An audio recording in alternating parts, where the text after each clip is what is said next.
করবেন, দেখবেন। সেটা করার জন্য অনেক কিছু প্রয়োজন হয়, রাজনৈতিক পরিচয়ের প্রয়োজন হয়। সেটা অর্জন করার জন্য এই লড়াই। আমাদের এই অঞ্চলের, বিশেষ করে পশ্চিম অঞ্চলের অনেক দাবি সবসময় অপূর্ণ থাকে, অবহেলিত থাকে।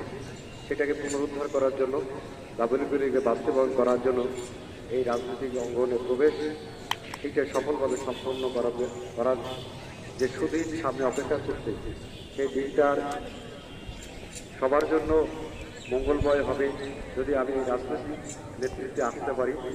সে কারণে আমি সবার কাছে আন্তরিক সহযোগিতা দোয়া কামনা করছি। এখনই খেলা শুরু হবে। সবাইকে ধন্যবাদ।